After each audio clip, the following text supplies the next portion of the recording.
Bonjour à tous et bienvenue dans cette 10e et dernière vidéo sur les astuces Unity 3D.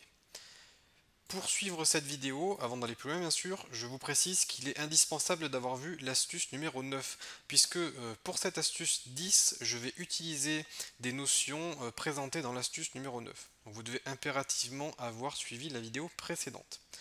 Dans cette dernière astuce, je vais vous montrer comment vous allez pouvoir créer des dialogues infinis avec les PNJ, personnages non joueurs. Dans les jeux vidéo, la plupart des jeux, notamment les RPG, vous avez la possibilité d'interagir avec des personnages et vous avez la possibilité donc de parler aux personnages. Les personnages vous répondent alors. Donc ici j'ai un personnage principal qui est le pain d'épices et là j'ai mon PNJ avec lequel je veux interagir. Je veux pouvoir discuter avec ce personnage. Dès que je m'approche, je veux un dialogue. Donc, ce que je vais vous montrer dans cette vidéo, c'est comment créer des phrases infinies. Infini, ça veut dire que à chaque fois que vous allez parler avec ce personnage, il vous dira quelque chose de différent. Je veux pas que ce soit des dialogues pré-enregistrés, je veux vraiment que ce soit un nouveau dialogue, une nouvelle phrase à chaque fois que vous venez lui parler. Alors bien sûr, faire quelque chose d'infini, c'est pas possible. Il y a toujours une limite, mais je vais vous montrer une astuce quand même qui va vous permettre de créer cela et d'avoir quelque chose de nouveau systématiquement. Alors déjà, je vais avoir besoin de détecter lorsque le personnage va s'approcher du PNJ. Donc pour l'instant, je vais vous montrer à quoi ça ressemble. J'ai juste un jeu donc simple avec le personnage capable de se déplacer et de sauter. Et moi, je veux que dès que je m'approche, le dialogue se déclenche. Donc ce que je vais faire, c'est que je vais ajouter un trigger sur notre personnage ici, de façon à pouvoir détecter lorsque le joueur s'approche. Alors je vais juste décocher ce script qui permet d'animer le personnage, là j'en ai pas besoin pour cette vidéo. Et ce que je vais faire, c'est que je vais ajouter un component qui sera un collider. Je vais ajouter par exemple un sphere collider. Ce sphere collider c'est pas mal, je vais peut-être même l'agrandir un peu. Voilà. Et je vais cocher la propriété isTrigger de façon à ce que le personnage puisse passer au travers, mais que la collision soit quand même détectée. Je vais même encore l'agrandir un peu. Voilà.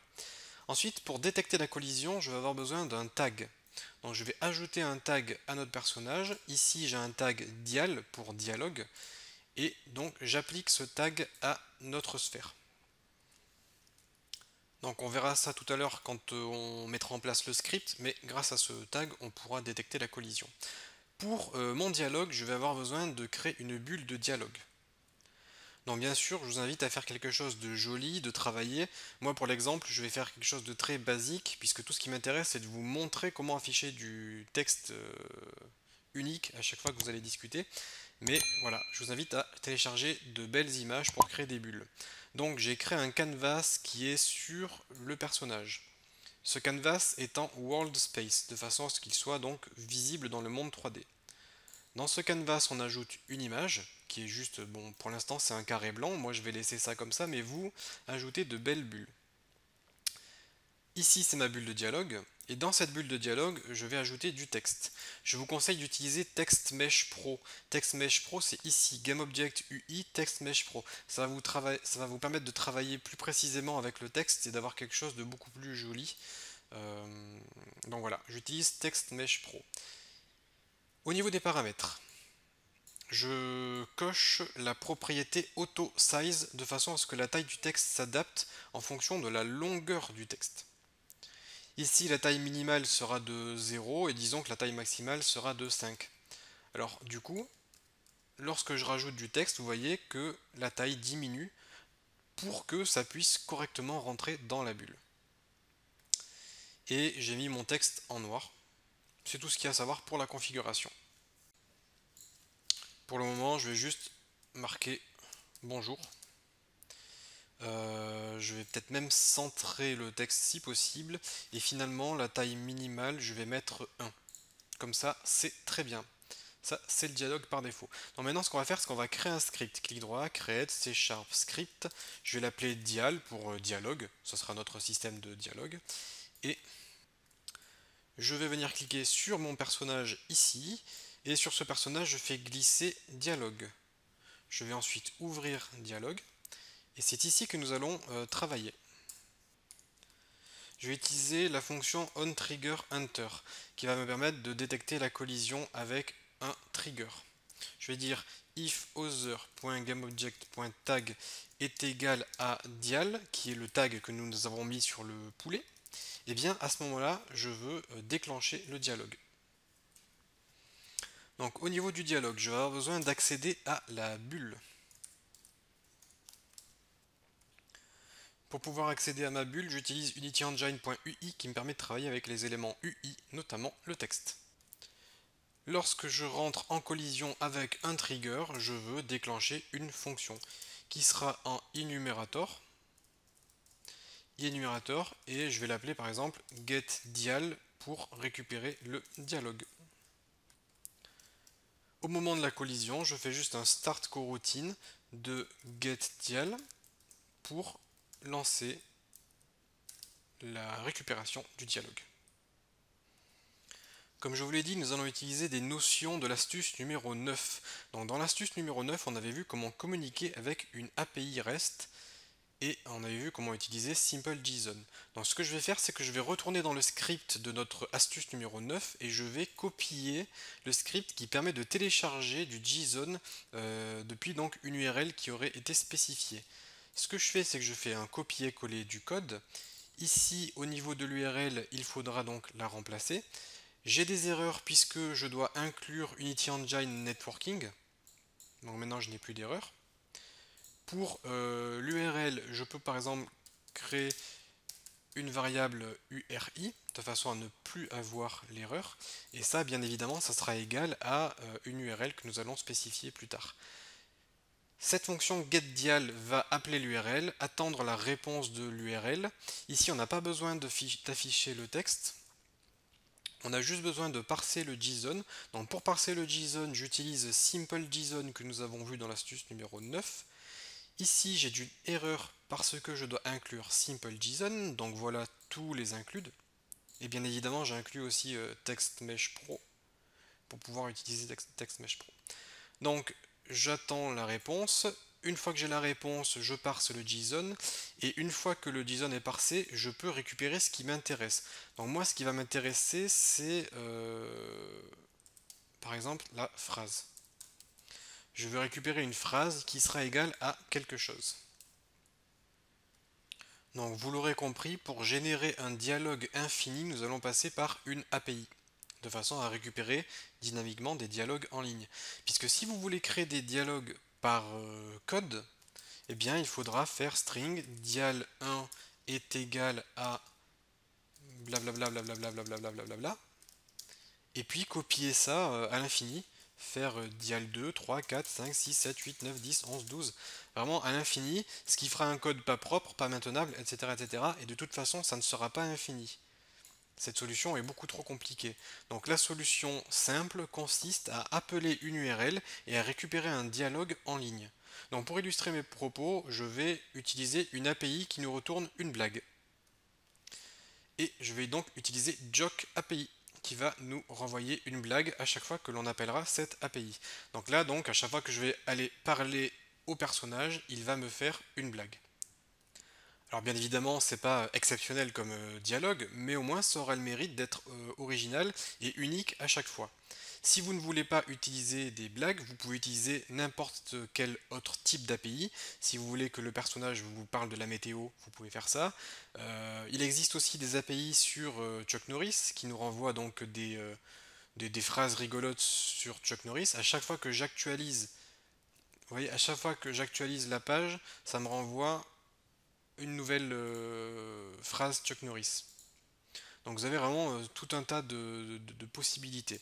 Pour ma part, je vais rester sur l'API blague. Alors ici, vous avez la possibilité de filtrer de façon à avoir comment dire, des types de blagues que vous souhaitez. Donc par défaut, ça nous renvoie n'importe quel type de blague. Mais vous avez la possibilité de filtrer et de blacklister certains thèmes comme la religion, la politique, etc. les blagues racistes. Donc tout ça, on va filtrer. De cette façon, on n'aura aucune mauvaise blague, on n'aura que des blagues drôles, si on peut dire. On peut aussi filtrer si c'est une blague simple ou une blague avec deux réponses. Du style, que se passe-t-il quand ça, ça et ça, et ensuite on donne la réponse. Donc nous on veut juste des blagues en une seule phrase, ce qui nous simplifiera grandement la vie. Une fois que vous avez terminé la configuration, vous avez l'URL ici à utiliser. Donc si je teste, j'ai une blague. Alors là, c'est des blagues en anglais, mais c'est la même chose hein, pour du français. Mais bon là, ça sera des blagues en anglais. Et comme vous pouvez le voir, à chaque fois que je rafraîchis la page, j'ai une nouvelle blague qui apparaît. Donc c'est cette URL que je vais utiliser. Donc je vais remplacer l'URL par ce que je viens de configurer. Et là, du coup, mon API va récupérer une blague systématiquement à chaque appel. Pour ma part, j'ai simplement besoin de récupérer joke. Donc le contenu, la valeur qui est ici. Donc c'est juste joke qui m'intéresse. On supprime donc tout ça et on va juste marquer joke. CTRL S et là on aura notre phrase. Maintenant ce qu'il nous reste à faire c'est accéder à la bulle de dialogue. Donc pour cela je vais créer une variable, par exemple texte mesh pro TMP, je vais la mettre en public, ça sera le texte et je vais accéder à ce texte tmp.text est égal à phrase. J'enregistre et je retourne dans Unity.